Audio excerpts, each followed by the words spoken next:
یعنی چیزوں کی گہرائی میں جانا اور پھر جو طاقت کے مراکز کے ہیں ان سے بنا کر سیاست کرنا، کیونکہ ظاہر ہے کسی نے تو نظام چلانا ہوتا ہے.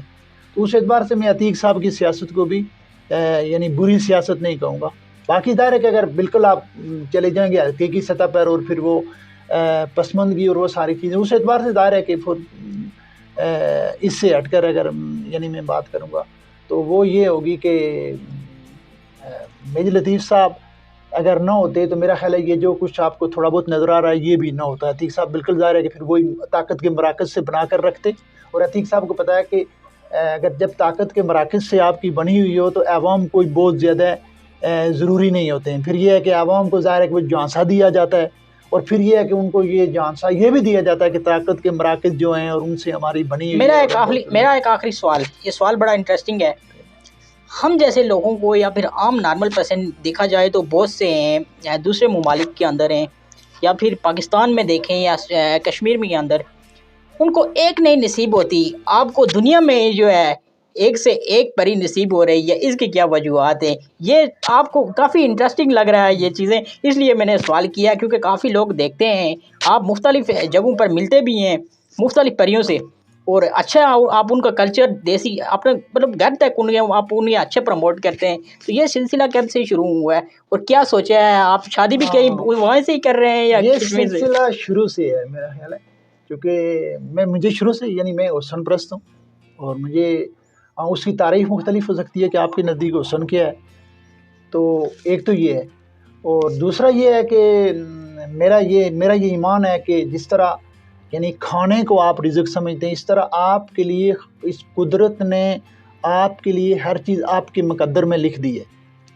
یہ مثلا میرا اور یہ جو آپ کا تعلق ہے، یہ جو بنا ہے، یہ بھی میرا اور آپ کا قدرت نے جو رزق رکھا تھا یہ میرا مقدر ہے. تو آپ کے ساتھ محبت کا تعلق اس سے لے کر، تو اگر میں دنیا میں کہیں جاتا ہوں تو اگر آپ کا اشارہ مثلا گوریوں کی طرف ہے یا خواتین کی طرف ہے تو وہ میرا رزق ہے، وہ میرا نصیب ہے. ان کے ساتھ دوستی، ان کے ساتھ تعلق، ان کے ساتھ محبت، اور بلا تفریق اور بے غرض، یعنی رب کے کنبے کے ساتھ میں یعنی بلا تفریق محبت کرتا ہوں. آخری سوال، آپ شادی کب کر رہے ہیں؟ کافی لوگوں کو انتظار ہے. اکثر سوشل میڈیا کے اندر یہ میں نے چیز نوٹ کی ہے کہ کمنٹس لوگ کہتے ہیں آپ کی شادی کے حوالے سے، لیکن آپ نے عمر کا ایک اتنا اچھا خاصا حصہ گزار دیا، شادی آپ کیا کر رہے ہیں؟ آخری سوال، مختصر اس کا جواب. میں تقدیر پر ایمان رکھنے والا انسان ہوں، اور میرے نزدیک یہ ہے کہ آپ کے نصیب میں جو چیزیں ہیں وہ ہوتی ہیں اور ہو کر رہیں گی. جب خدا تعالیٰ کو جو چیز جس طرح منظور ہوتی ہے، جس جگہ پر وہ وہیں وقوع پذیر ہوتی ہے. تو شادی کے معاملے میں اکثر یہ بات بھی کرتا رہتا ہوں، تو میرا کبھی کچھ بننے کا یعنی یہ کہتا ہے یعنی کوئی انسان کچھ بننا چاہتا ہے، وہ ماسک چڑھاتا ہے، وہ فیس پر ایک اور فیس چڑھاتا ہے. تو اب یہ ہے کہ مثلا وہ بننے کا جو جب دلہا بنتا ہے نا، میرا اس طرح یعنی کبھی بننے کا یہ موڈ کبھی نہیں ہوا کہ میں دلہا بنوں اور میں یہ لباس پہنوں اور میں کہیں سے کوئی دلہن لاؤں، یہ کبھی میرا نہیں بنا. تو اس لیے میری زندگی ایسے ہی چل رہی ہے، اور جب تک قدرت چاہے گی ایسے چلتی رہے گی. اگر کہیں قدرت نے اس کو روک کر کسی ایک شخص کے ساتھ یا کسی ایک انسان کے ساتھ نتھی کرنا ہوا تو وہ ویسے ہی ہو جائے گا. تو جی ناظرین، یہ تھے مصطفیٰ معاویہ صاحب، جن کے مختصر میں نے آپ کی سماعت کیے ہیں. اپنے میزبان سردار حماد گل عباسی کو دیجیے اجازت. اللہ حافظ.